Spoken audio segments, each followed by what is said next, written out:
бәріміз қолдаймыз. Бұл енді біздің жыршылық жалпы осы дәстүрлі мектебіміз сонау орта ғасырдан құрылды десек, сол Асанғайы Қазтуғаннан басталамыз ғой. Анау сыпыра жырау дейміз, бәрі осы жерде осы Орал аймағында өткен оқиғалар, Ертарғынның мынау жүріп өткен жерлері, Қоғландының жүріп өткен жерлері бәрі. Соның мынау кешегі 19-20 ғасырға дейін біздің жыршылық мектеп жақсы дамып келді. Бірақ та мынау Совет үкіметінің 37 жылғы қудалауының өзі жыршылық біздің жырауларымызға да кесірін тигізбей кеткен жоқ. Оның соңғы жырауымыз мына Әбуғалидың құмары деген 38 жыл артылып кетті. Содан кейін бізде жыр айту кенжелеп қалды. Ал енді мынау батыс Қазақстандағы қазіргі жыршылық мектептің дамығаны, мысалы Маңғыстау өңірі дейміз. Бұның да жыршыларының өзі сол Орта Азияға, мынау Бесқалаға, Хорезм жағына, Өзбекстанға бастауға қашып барып, сонау 70 жылдары қайтып келіп, қайтадан жаңғырды жыршылық дәстүр. Енді мен бір айтайын деген, біздің мынау осыдан 3-4 жыл бұрын мәдениет басқармасының біздегі бастауымен, сол мұхит қорының сол мезгілдегі мұрындық болуымен 2 рет осында жыраулардың, жыршылардың үлкен бір республикалық деңгейдегі байқау өтті. Содан кейін кенжелеп қалды. Осы байқауларымызды әрі қарай жалғастыра берсек, көптеген осы жерде жас таланттар шығатын еді. Соның өзінде де 2 рет өткізгенімізде де бір 2 жыршыны жайлап шығардық. Соның бірі мына осы жерде қазір отырған Сәкен деген, сосын тағы бір жыршымыз мынау қазір Жәнібек ауданында жүр. Ол сол өнерді қойып кеткен сияқты. Сондай мәселелер. Енді бұл жырдың халыққа, қазіргі қоғамға керек мәселелері де көп. Мысалы, бізде Әбубәкір Кердері атамыздың көшесін бердік те, бірақ ол кісінің қандай кім болғанын біз жалпы халыққа түсіндірген жоқпыз. Сонау бір жылдар осы Әбубәкір Кердерінің көшесі берілгенде де бір қазақ тілінің мұғалімінің өзі үлкен айқай шу шығарды. Ол бұл көшені жаңағы неге Кердерге ұруға бердіңдер деп. Бірақ Әбубәкір Кердерінің творчествосымен ешкім, шығармашылығымен ешкім танысқан жоқ. Сол Әбубәкір Кердері былай айтады: қазағыма дейді, әуелі Алла білім бер, білім берсең ғылым бер дейді. Мұсылманның дінін бер дейді. Қызықтасын азырақ, кешіктірмей бүгін бер дейді. Сол сияқты сол Әбубәкірдің сондай бір жалынды сөздерін біздер билбордтарға, болмаса сондай бір керемет жерлерге жазып қойып, халықтың құлағына сіңіре берсек, болмаса Нұрпейіс Байғанин өзі еңбек туралы жырында айтады, мысалы: жалқаулар жатып ішер арам табақ, ондайлар болмайды ғой елге салмақ. Мысалы, қаншама жырлық, мына еңбекке баулайтын қаншама жалынды сөздері бар. Осылардың бәрінде сол кереметтей шығарып, қазір мысалы еңбек әрбір тіпті көшеге болсын, мекемелерге болсын, сондай бір жалынды жыршылардың сөздерін келтіріп іліп қойсақ. Болмаса мен енді мына айтайын, қазір бізде мына жыршылық мектеп дейміз, жыршылық мектептің өзінің мақам сазы бар. Сол құрып бара жатыр. Қазір біздің ақындарымыздың аузынан еститінімізде сол оңтүстік жақтың мақамдарымен айтысады. Өйткені біздің мынау кеше Қатимоллалардың, Шолпандардың, Дариғалардың айтқан жыр мақамдарының мақамы жоқ. Сол себепте жыршылық мектеп керек. Бұны кәдімгі қолдап, енді қазір Құдайға шүкір, мына мамандар бар. Жартысы консерватория бітіріп келді, жартысы осында оқу орындарын бітірді. Біздерден де сабақ алған шәкірттеріміз бар. Соларға мынау дем беріп, жағдай жасаса, жыршылық мектепті дамытуға болады. Жыршылық мектептің сосын бір жақсылық қасиеті, осы жыршылық мектеп дамыған жерлерде бір ақсақалдарымыздың келелі әңгімелері, бір жарасымды сөздері болып отырады. Біздің облыста сол кенжелеу қалған. Кейбір мынау аузы дуалы ақсақалдарымыздың аузынан сондай бір тәлімді сөздер естігіміз келеді. Біздерде сондай күнде насихатталып айтылмағаннан кейін, қазіргі біз сонау партияның кезін айтатын ақсақалдарымыз қалып отыр қазір. Өйткені мына қазақ айтады ғой, ана бидің айтқан сөзін құлды айтады, бірақ құлдың аузының дуасы жоқ деп. сол жаңағы дуалы ауыз сөздер ағаларымыздың аузынан шығып жатса, оны бірден бір жаңағы жыршылық мектептің болмағаны. Ал енді жыршылық мектепте тек қана бір жыршыны шығарып қойып, оны 2 сағат жырлатқанның өзінде де оны халық тыңдай ма, тыңдай алмай ма? Соған біз халықты дайындауымыз керек. Ол үшін мысалы қазір былай қарап отырсаң, қазіргі заманда бір жұлдыз болу үшін 1-2 клип жасаса, мысалы жұлдыз болып шыға келеді. Сол сияқты біз жырымызды осы жақсы бір қойылым ретінде көрсетуіміз керек. Мысалы, оңтүстік Қазақстан жақсы тапқан. Сүйінбай мен Қатағанның жырын кәдімгі бір кино ретінде қойып, кәдімгі соған қаржы бөліп. Бізде қаншама сондай жыраулардың айтқан сөздер бар. Соған осы жобаның ішінде кіргізсеңіздер. Мысалы, былтыр Фатимолла ағамыз Айман Шолпанды жырлады, Жанқыз өзі. 1-2 жырын жырлағанда халық келді, үшіншісінде келмей қалды. Өйткені біздің халық әзір емес. Сол себепті де үлкен бір жыршылық қойылым сияқты қылып қойып, соны жаңағы болмаса сол кино сияқты қылып түсіріп, халыққа насихаттауымыз керек те. Халық қарайды ғой, мысалы. Сол себепті сондай бір үлкен жобаларға қаржылар бөлу керек деп есептеймін. Ал енді жаңағы айтып жатырмыз ғой, мынау жыршылық, әншілік мектептің 7 мектебі бар. Соның ішінде біздің Батыс Қазақстан мектебі жақсы дамыған.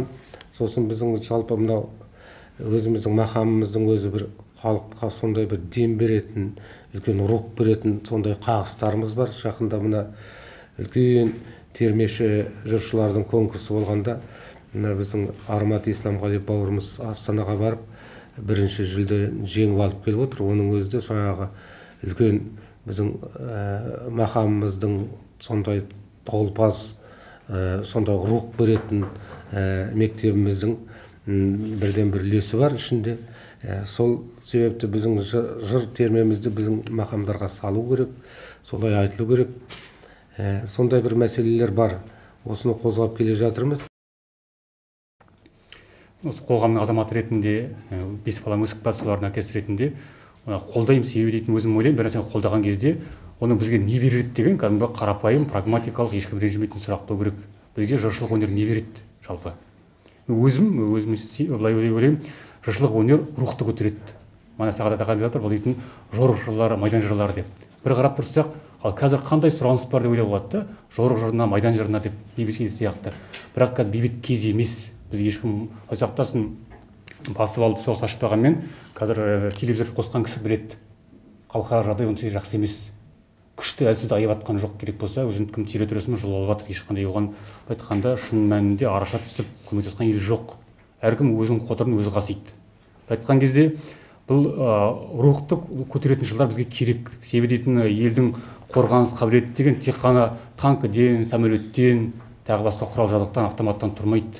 Ол рухтан да тұрады. Себебі дейтін тарихтан білеміз, талай мысалы классикалық мысал ретінде Спартасында соғысында, марафон соғыстарында аз ғана күшпен көптеген елді жеңетін себебі рух.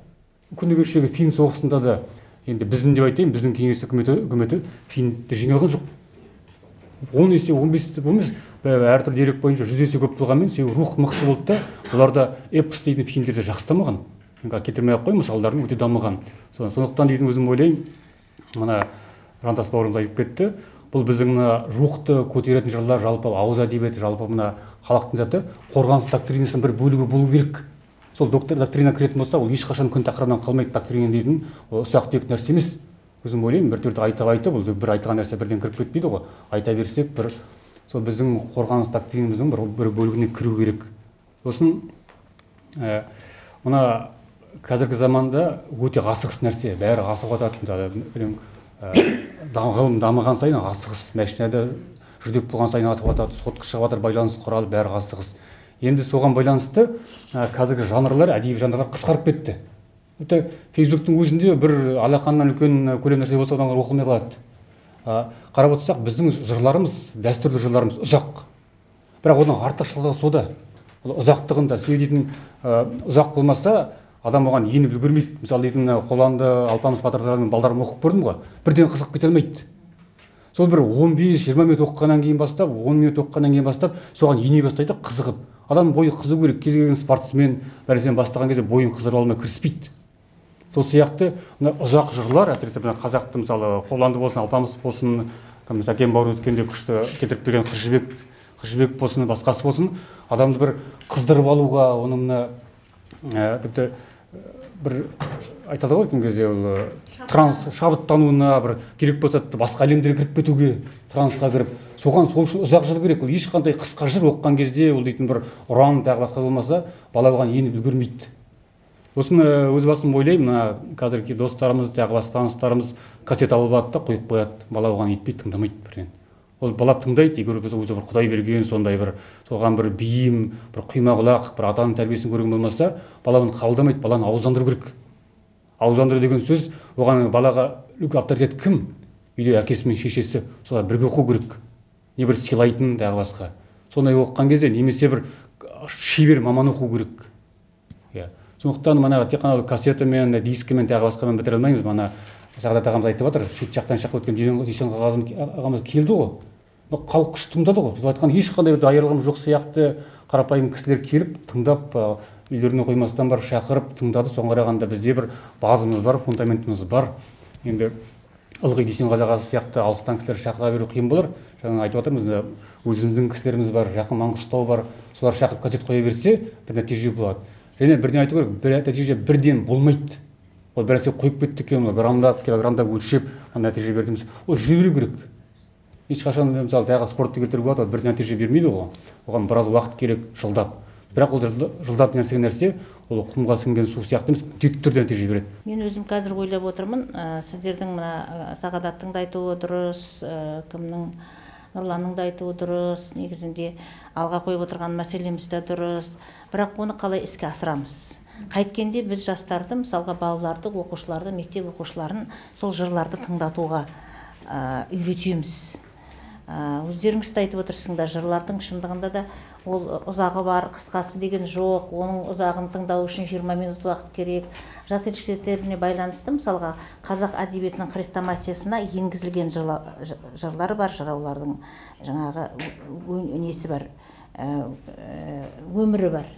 Оларды қалай тыңдайды, қалай балалар мысалға артынан өзіне бір қажетіне жаратуға алады.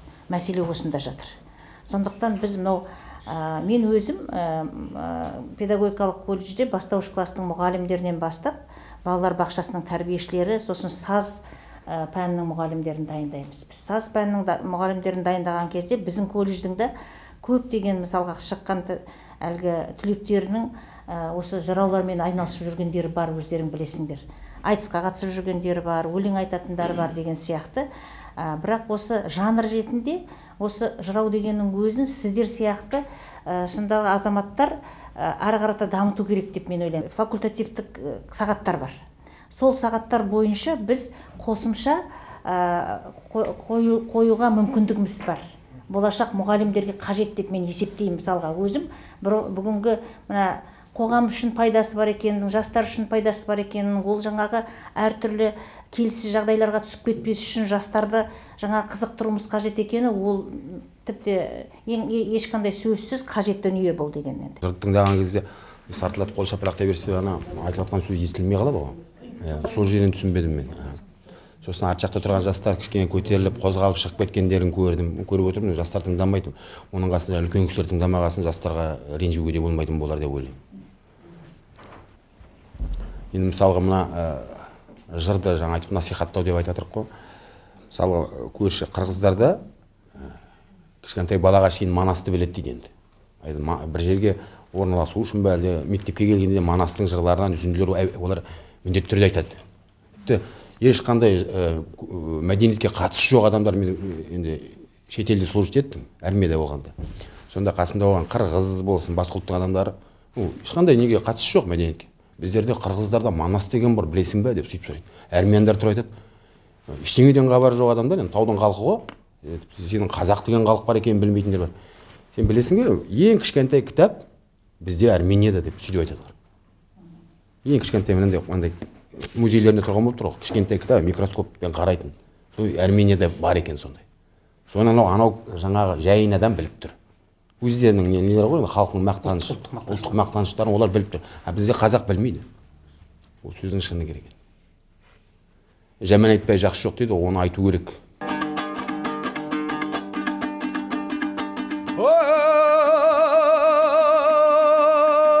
Базарбайдың төлеген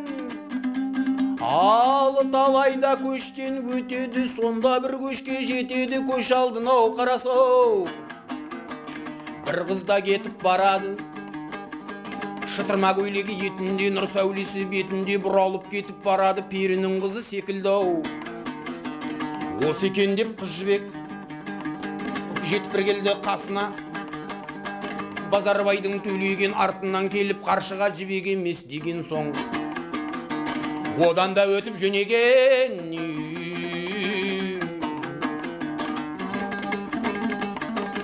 Енді онан өтеді, және бір көшке жетеді. Көш алдына қараса, бір қыз кетіп барады, таң мезгілі болғанда.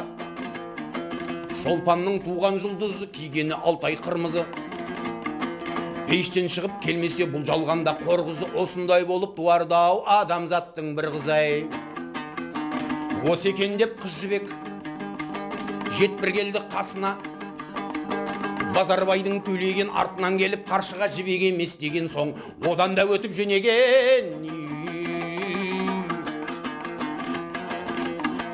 Қаршығаға ілесіп төлеген көңілі түзелді, асығып жүрді тезенді бір көрмекке жібекті.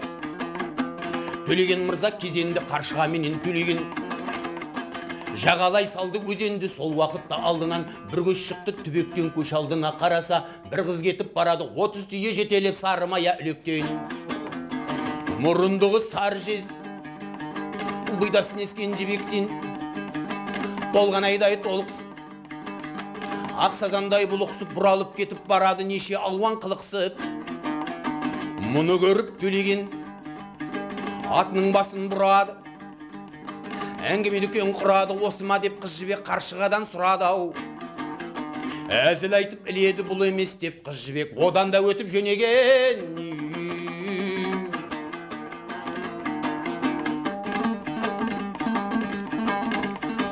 Онан өтіп төлеген атқа қамшоу басадай.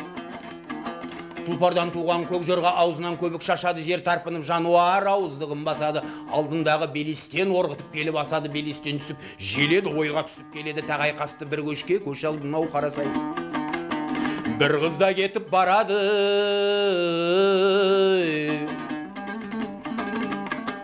жана салай сұлудың қасына жетіп келеді. Төлеген мырза көреді, көш алдында сұлуың өзі 14 жасында, ақ маңдайы жарқылдап, танадай көзі жалтылдап, алтынды шашпау шашында. Қырқнарға жүгарттырған қымқап зерлі кілемді, жүк үстіне жаптырған қазинелі қырықтарға жібектен арқан тарттырған әсемдіктің барлығын бұл жәһәннен арттырған. Дүрия бешпен белсеніп бұл дүниені кең сал, алтынды қамшы қолға алып, әбжіландай толғанып, бұралып кетіп барады ау. Жын соққандай теңселіп, осы екен деп қыз жібек жетіп бір келді қасына. Базарбайдың төлеген артынан келіп қаршыға жібек емес деген соң, одан да өтіп жөнеген.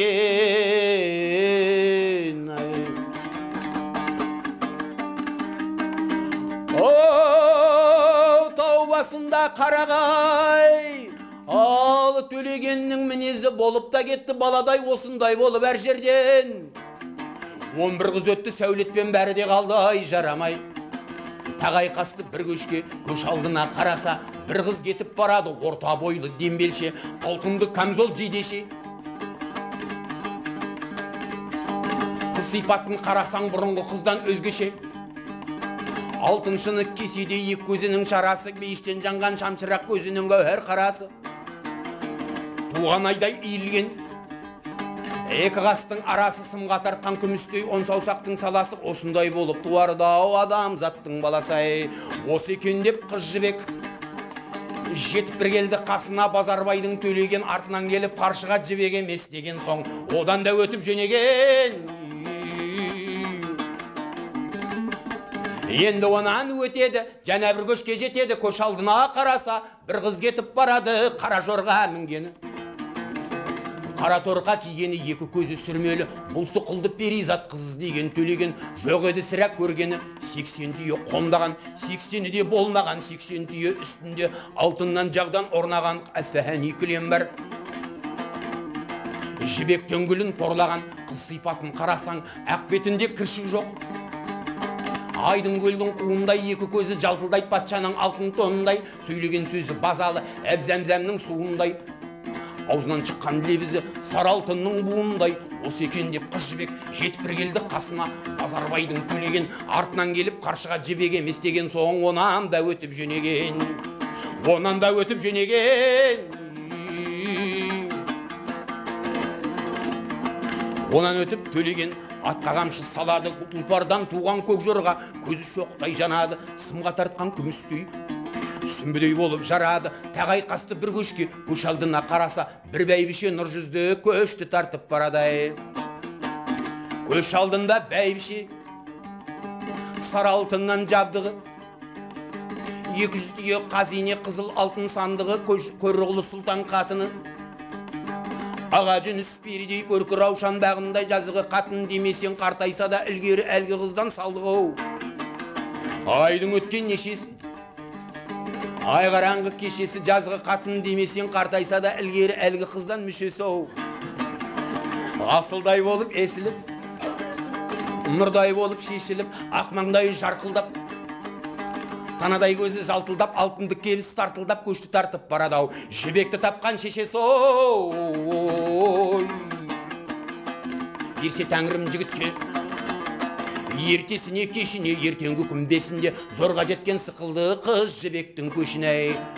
Көш сипатын қарасаң, Әсфәһанның жауһар, Стамбулдың гауһар.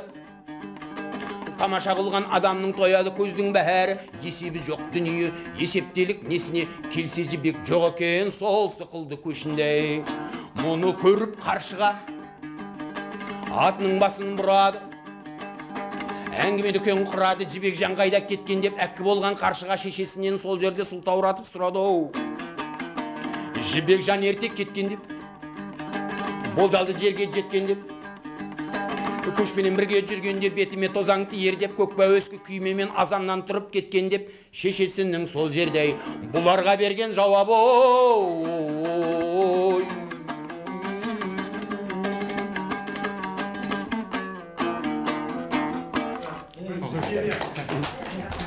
Мына жырдың ғалымдар айтады тағы бір артықшылығы,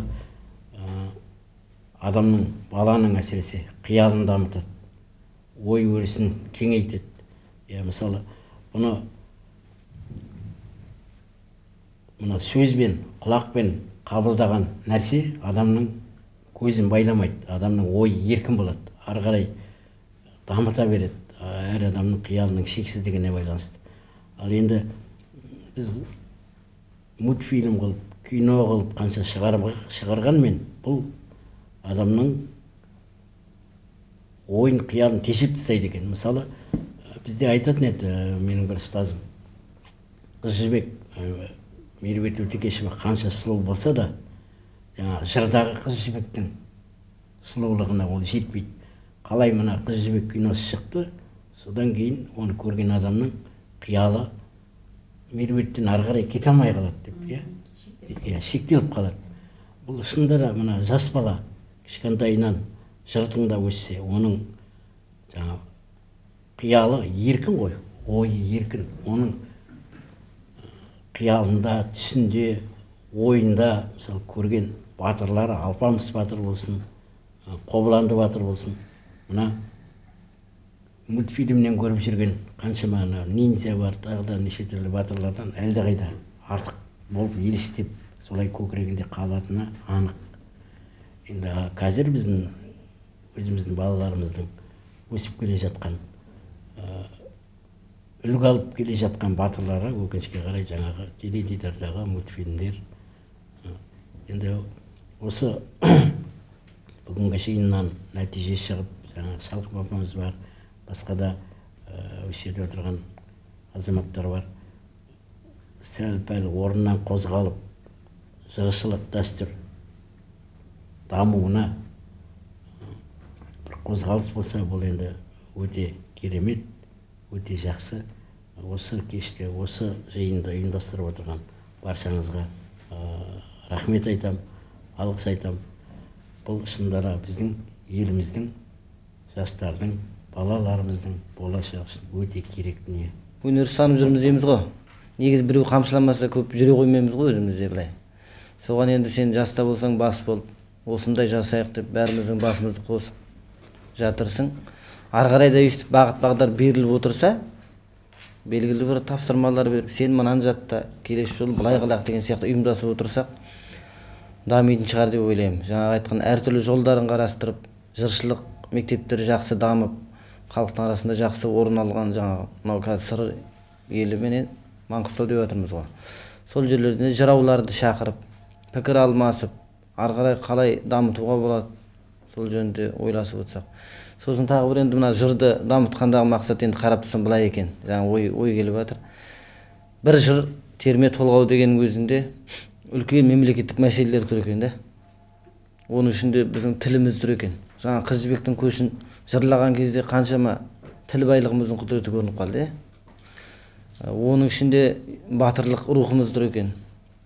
Оның ішінде ұлттық салт дәстүріміз тұр екен. Оның ішінде жаңа дініміз тұр екен. Қазіргі қоғамда, қазіргі заманда дінімізде үлкен проблема ғой мысалы. Өзіміздің ұлттық салт дәстүрімізден ажырап, басқаша көзқараста жатқан. Соның бәрін енді қалыптастыруға, ұлт болуға, ел болуға, ынтымақты болуға, батыр болуға, тіліміз өте бай болуға, шұрайлы болуға, жыр, терме, толғау, дастандардың әсері зор екен. Соны бірігіп қолға алып дамытайық, біздер де атсалысайық деген ойдамыз. Біздер енді мысалға сұраныс болмағасын, тыңдайтын орта болмағаннан кейін бір-екі жаттаған жырымыз, термелеріміз мысалға ұмытылып қалады. Солай емес пе Сағадат аға? Сосын кейбірде өзің жаттап, ыңғылдап айтып жүрсің, осы не үшін керек сонда? Осыны қай жерге барып айтам дейсің? Сонымен іштей ол өшет. Ішіне керек. Өшет. Сұраныс болмағаннан кейін өшет. Енді көп сөйлемей-ақ қояйын керек. Бір құс емес, екі құс жұрт төбесінде кішкене. Енді ол өздері ұшып жүрген не ғой, жігіттердің бәрі ойбай мына сен терме айтқанда келіп жатыр деп қояды. Екі құс кетпей төбемізден жарты сағат бойына. Махамбеттің термесін айтып отырмын ғой, не? Махамбеттің қандай құстар жүрген? Қыран құстар ғой енді. Өзі Қызылқұрт деген рудан. Сен Қызылқұрт болғасын. Құстар бір түрлі жұмырна бастады кездері. содан көп қазақтың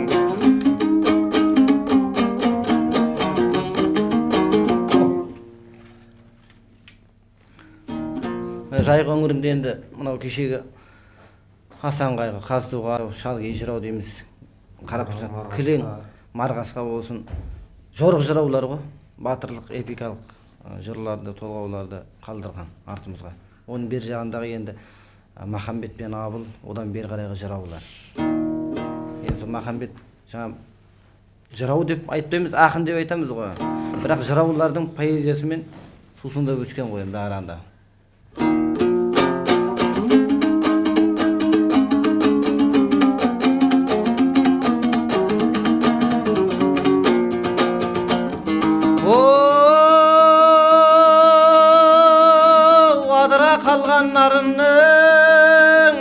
Қалған нарынның теңізде деген су бар, жағасында жағалай қамыста деген ну бар. Ханұлы мен алыстық, қарсыда тұрып шабыстық, бізге біткен бесеркектің бұ бар. Адыра қалған нарынның жайықта деген су бар, жағасында жар бар, қабағындай қар бар. Көнбегенді көндірген, қанама бешпет кидірген, көнгемеге міндірген, жәңгір деген қаны бар. Қырлығында оба бар, шұқырында қоға бар. Адыра қалған нарынның жыңғылы мен талы бар. Айтпай не керек алақандай нарында, баспайданың бәрі бар. Қапыда өткен дүние-ай алақандай нарында, ата менен ана бар, ініде менен аға бар. Қарындас халқым көп қалды, қатында менен бала бар. Жалғызда ұлым Махмұт, Бекетай құмның ішінде оң, жалғыз бір қалған сол да бар.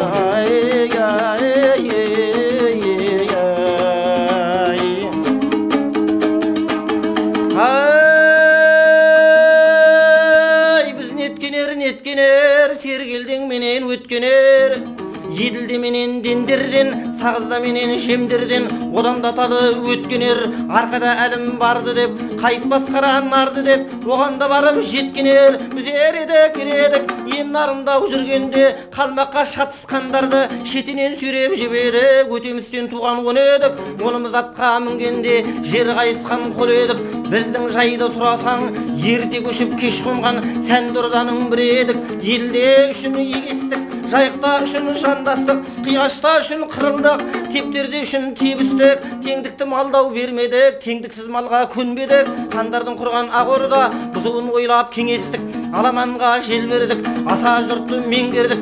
Қарсыда келген дұшпанды ат көтіне өңгеріп, қабырғадан аққанған ат бауырына төгілтіп, әділде жаннан түңілтіп, сол сықылдау қайраттан күндердің күнай болғанды ойласаңдар жігіттер, сол қайраттан не көрдік ай.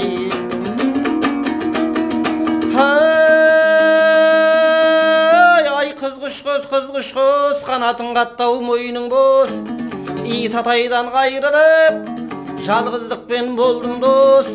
Аспандағы қызғыш құс, көл қорған сен едің, сен айырылдым көліңнен. Ел қорған мен едім, мен айырылдым елімнен.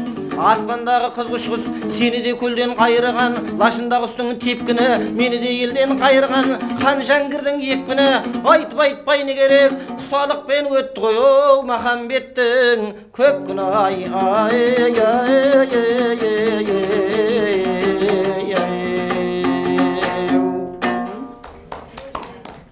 Осы мәселелерді бағдарламаға енгізу арқылы біз өзіміздің қолымыздан келгенше көмек қолымызды созуға әзірміз, егер сіздерден ұсыныс түсіп жатқан жағдайда. Және мына әлеуметтік билбордтарға біздер тапсырыстар қабылдаймыз ғой. Мысалы, қазір Ақштау апайдың, Фариза Оңғарсынованың, Қадырағаның сөздерін жинап, соны өзіміздің билбордтарға орналастыру арқылы ұрпаққа осылай насихат жүргізсек деген өзіміздің қазір тізбегін жасап жатырмыз. Осы тізбекке жыршылар мен жыраулардың керемет шырайлы сөздерін ұсынып жатсаңыздар, біздер осы қатарға қосуға әр уақытта әзірміз. Бір ғана жасалған үлкен шаруаны айтып кетуіме болады. Мысалға, қазір қыздар тәрбиесі қоғамдағы ең үлкен өзекті мәселелердің бірі. Өйткені қыз бала ұлттың болашағы. Сондықтан біз қыз бала тәрбиесін, қыздардың тәрбиесін ғаламтор тіліне айналдыру мақсатында, мысалы, өзіңіз білесіз ғой, сіз Қыздар әлемі деген электрондық порталды енгізгенбіз. Соған сұраныс өте көп болды. Халықтың тарапынан қыздардың тәрбиесіне деген сұранысты біз осы ғаламтор тіліне айналдыру арқылы 250 сағаттық тәрбие сағаттарын жинағын жасап шығарып, жаңағы Мира Хамза қыз айтып отырғандай, сұраған уақытта мектептердің сұранысын қанағаттандырып отырдық. Міне осындай Қыздар әлемі әдеби порталы сияқты енді мысалы батырлар жыры, жыраулар дәстүрі деген сияқты осындай жаңағы өзіміздің жігіттердің айтып отырған ұсыныстарын нақты іске айналдырсақ, онда біздің текке жүрмегеніміз. Сондықтан бүгінгі заманда адамға бәрі жетеді, материалдық байлық та бәрі жетеді. Біз тек қана рухани, өзіміздің бұрынғы рухани азығымыздан ажырап қалдық. Тілімізден, ділімізден, дәстүрімізден бәрінен ажырап қалған уақытта, енді біз тәуелсіздік алған тұста, осының бәрін қайттан қалпына келтіру біздің бәріміздің өз қолымызда. Сондықтан біз бүгінгі тірлігіміз арқылы ертеңгі тарих жасап отырмыз. Сондықтан тарихтың алдында жарқын жүзбен қараймыз десек, бәріміз де жанашырлық танытып, қолымыздан келгенше нақты іспен үлес қосайық дегім келеді. Сіздердің тараптарыңыздан ұсыныс түсіп жатса, біз қай уақытта да қолдап оны одан әрі дамытуға әзірміз. Жақсы, дұрыс деңгейде, заңға сәйкес, бар құжаттар дұрыста, біздерде бір пәле қатысуын қатысады, шараны өтеді, бірақ құжатын толтыра алмайды. Сондай бір не, бірақ ол құжатсыз біз деген ол құжатты міндетті түрде толтыруымыз керек. Өзіңіз білесіз, Жантас, биыл да өткіздік қой, мына Құлпыртастар, ішкі саясат басқармасы арқылы. Істемейтін нәрсе жоқ, бәрін істеуге болады, тек бірігіп істейік. Сіз ұсыныс беріңіз, біз қолдайық, мамандарды кәсіби түрде шақырайық. Соның бәрін басында жүріп, өзіміз жаңағыдай қолдап, теледидар болсын, бейне фильм шығаруға болады мысалы. Сол аудандарда мисал деген экспедиция құрып, аудандарға барып, түсіндіріп, бейне фильмімізді көрсетіп, айтатын әңгімемізді айтып, сол жаңа қоғамға, халықтың арасына түсіндіру жұмысын жүргізуге болады ғой, болады мысалға. Сөйтіп жұмыстануға біз дайынбыз. Бұрынғыдай бір единый книгоиздательское дело деген единый тематический план дейтін болатын еді, өздеріңіз білесіздер. Ондай жоқ, әр баспа өзінің жаңағы кім тапсырыс береді, соны сол бағытта шығарып жүрген жайы бар. Сондықтан да осы әдебиет бұрынғы кезінде жақсы шығарылып қалған әдебиеттер бар. Өзіңіз 5 ғасыр жырлайды, тағы басқалар. Солардан кейін көп науан жоқ. Енді осы жағын мен ойлап отырмын. Қайтадан бастырып шығу құнды әдебиеттердің бір уақыты келді деген сияқты. Жаһандану заманындағы жұтылып баратқан бір жанрдың бірі, жоғалып баратқан жанрдың бірі деп айтуға болады. Енді жалпы мынау мәдениет басқармасында мәдениеттің ішінде бүйтіп енді дамыту үшін енді программаға саласын, оның ішінде кешенге бөледі. Соның ішінде мысалы бір вокалдық дауыс дейді, хор дейді, халық театры сөйтіп бөлген кезде термелер бар, ақындар бар. Әрқайсысының бір мәдениет басқармасынан тыс мынау қарап отырсақ бір өзінің бір жоқшы дейміз ба, жалпы шырақшы деп айтуға болады. Сол шырақшылар болады. Соңғы кезде кімдер фархаттар қосылып жатыр. Бұрыннан бері Сағдат ағаларымыз жүр ғой осы жанрда, жыршылық өнерін дамыту бағытында. Бұл да енді былай домбыраны қолданып тартқан менде жаңа Сәкен айтқандар сияқты зеңді отырып айтуға болатын жаңа не, бұнда ең басты нәрсе ішіндегі өнеге ғой. Соның ішінде мысалға жыршыдан бөлек жыраудың да өзіндік статустар бар ғой. Ол кездегі мемлекеттің бір идеологы сияқты, болмаса сол отырған бір аумақтың идеологы ретінде мұңдап жоғын жоқтап отыратын адамдар ғой. Енді қазіргі кездегі осы бір заманда кішкене бір несін жоғалтып, атауының бір мағынасын жоғалтып жатқаны өз алдына жалпы жыршылық өнердің өзі де бір кегежінде қалып баратқан нәрсе. Оның бірден бір себептері де бар. Даже құттай ғана бір лаборатория эксперимент ретінде бір сағат 20 минутқа деп созылатын концерт алып қарайтын болсақ, концерт мысалы бір мерекелік, соның ішінде бөледі. Өйткені сол концерт жанрлардан келіп тұрады да. Қазір детский блок кетеді, қазір домбырамен айтылады, мына жерде оркестр кетеді деп. Анау 1 сағат 20 минуттың ішінде жаңағылар орналасу керек. 1 сағат 20 минуттың енді біз нені қосатын болса, жырда 30 минуттан тұратын неден тағы да бұл несі бар. Енді бұған действительно бөлек бір жоба керек болады. Халық тыңдамайды емес, тыңдайды халық. Біз жоғалтып алдық қой, просто өткен бір кезеңнің кезінде біз ананың бәрін буынымен қос жоғалтып жібердік тыңдайтын құлақты. Жігіттер айтып отқаны бірінші қоғамдық пікір қалыптастыру арқылы біз тыңдайтын бір ортаны қалыптастыруға. Сосын жыршылық өнер бұл текті өнер. Бұл басқа бір немен салыстыруға болмайды. Сәкен неге айтады? Сәкен екеуміздің балалық шағымыз бір ауылда өсті. Бір ауылда өстік, Жосалы деген жерден. Бұл кісінің атасына баратын болсам, бұл ұзақ күйші, бұл Құрманғазының ұстазы. Одан жараған Сейсенғали деген қарт бүкіл ел білетін емші, сынықшы сондай болған кісі. Өзінің бір бүйтіп қуалап келетін жағы да бар, тектілік жағы да болады бұның. Әркімге келіп бір орналаса беретін, енді жаттап та бүйтіп талмай жүріп сөйтіп кетуге де болады да енді. Бірақ дегенмен де осындай бір тектілік жағы да бар. Сол себепті де бұның шетелде де бар ғой. Неге қалай жақта оларда шетел емес, біздің үлкен қалаларда қазір опера залдары толады. Опера залдарына да бұдан бүйтіп алып қарауға болмайды. Мысалға біздің кезімізде баяғыда Латиф Хамиди болсын, Брусиловский болсын, нені құрған кезде Ахмет Жұбановтардың кезінде. Сол операның ішінде біздің қазақтың жырлары, қазақтың термелері жатты ғой. Сол қыз жібектерден алып солардан пайдаланды әрқайсының арияларын. Шегеннің ариясы болсын барлығын. Сондай сияқты нәрсе ол тек біз қалыптастырып алатын болсақ, өзіндік ең басты нәрсе көрерменін қалыптастыру. Бұл енді қалыптастыру бір күннің нәрсесі емес, әрине. Кеше мен театрдың адамдарымен отырған кезде де театрдың өзін 1 сағаттық или 2 акттен тұратын қойы бір бөлек қойылымдарды. Одан айтайын 2 адамнан тұратын да театрлар болады. Бір неге қоятын. Сол сияқты бір театр деп атамыз ғой ненің өнерінде. Мысалға бастапқыда библиотекаларда, музейлерде мысалы бір шаралар болып жатады ғой. Соның басында бүйтіп қолдану арқылы бір жақсы бір 100-150 адамдай бір қалыптастыра алсақ, тыңдайтын шын ниетімен. Мысалға шал мен ақсақалдың айырмасы сияқты біз айыра алмаймыз ғой, биологически қартайған кісінің бәрін ақсақал деп. Сақал бар кісінің бәрін ақсақал. Ол ақсақалма оның статусы келмейді деп, айтатын әңгімелері келмейді. Сондай бір шалдар келіп отырып, ол жаңағыдай қол шапалатып шығып кететін болса, оған сіздер де ренжімеңіз, оның значит сізді ақсақал тыңдамаған. Сізді просто биологически қартайған біздің шалдар тыңдаған болуы мүмкін. Ондай да жағы бар. бұл жерде ол шал болсын, бала болсын, бірінші мына есті құлақты дайындап алсақ көрермендер, сонда ғана жоғалмас еді. Өткенде Сәкен жаңа Қыз жібек дайындап алды да, бір күні кездесіп қалдық көшеде. Мен немді алшайшы дейді да, дискімді ал дейді. Өзі сөйтіп жүр да. Көрдіңіз ба, біздерде әлі біздің Дәулеткер атаның айтатын сөзі пақыризм деп. Пақырлықта жүрміз де әлі деген. Действительно біздерде өйтіп жүргізбеуіміз керек. Мына мемлекеттің тарапынан қолдау болу керек. Сол себепті мен бір әңгімеден бір әңгіме өсіп жатырмын. Опера болмаса жанрларда қалған жанр дамиды ғой, енді мемлекеттің действительно қамқорында тұратын жанрлар ғой. Бұл уақытта енді қазір көп нетпей-ақ қояйық.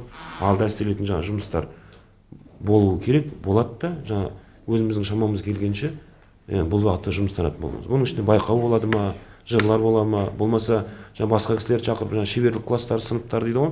Шеберлік класстарын жүргіземіз ба, тек қана байқаумен немен отыра бермей. Енді бұл кісілердің мақамын қалыптастыру уақытында да енді жұмыстар болу керек қой. Енді бұл уақытта енді жаңа айтып отырмын, қырып кетеміз деп айтпаймыз, бірақ действительно өзінің жоспарлары, халық шығармашылық орталықпен бірге жұмыстанамыз бұл уақыт. Ал енді жұмысқа орналастыру уақытында мынау штаттық өз нормативтар болады. Оның ішінде біз айта алмаймыз, мына суретшілерді ақындар деп айтпаймыз. Анда бізге келетін штаттар болар. Көркемдік жетекші, маман деп келеді да. Сол себептен де мысалы бір дегенге біз бүйтіп содействие жасауымыз мүмкін.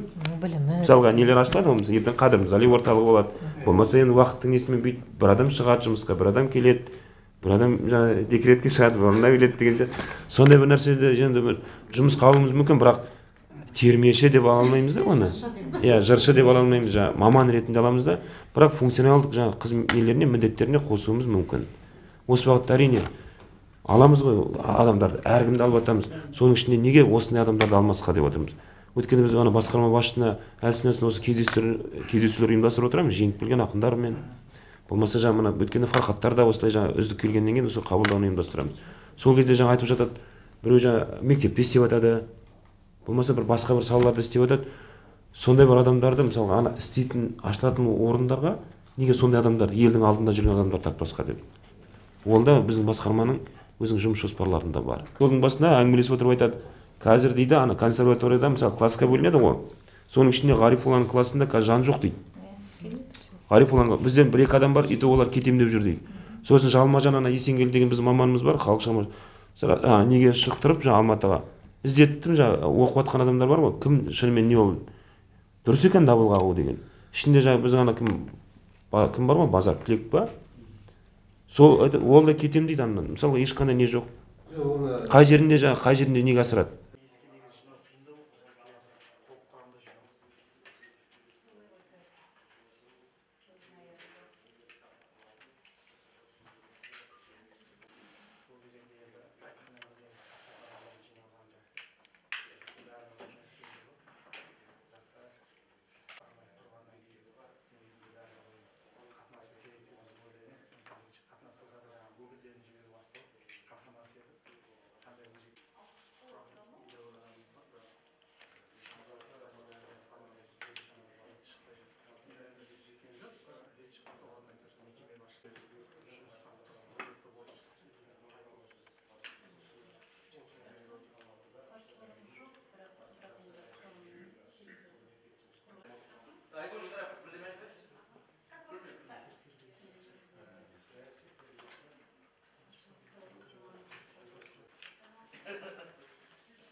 Түрлі азаматтар осы бағытта жұмыстанып жүр. Мінекей көз алдымыздағы өздеріңізге өтініш айтқан кезеңде бәріңіз осы құп әзірге дейін барлық адамдарды бірдей жаңа тәртіптік шара қолданып, барлығын бірдей солай түзейміз бе, әлде бала кезінен бастап қазақтың салт дәстүрін сусын тартып түзейміз бе деген мәселелер қаралып, сол материалдық игіліктердің басымдық қалғанын көрсететін құндылықтар дағдарысы деп зерттеу мәселелерін ортаға салмақпыз. Енді баршаңызға да белгілі, жыршылық өнер біз білетініміз күлтегіннің кезеңінен біздер басылар шығарып елін ұлттық рухта тәрбиелегендері соның арқасында ұлан-ғайыр жердің иесі болғандығы да белгілі. Енді біз болашақта мәңгілік ел боламыз десек, алдағы уақытта да орын алады деп есептейміз. Ал қай уақытта рухани жағынан асса, ол экономикалық дағдарыстан да аттап өте алмайды. Себебі қанағатшылдық, адами сөз бергім келеді. Мысалға осы жерде Сағадат Ахметжан ағамыз осыған дейін газет беттерінде талай рет осы мәселелерді айтып, осы шешу жолдарын да өзі ұсынып айтып жүрді. Сондықтан мен енді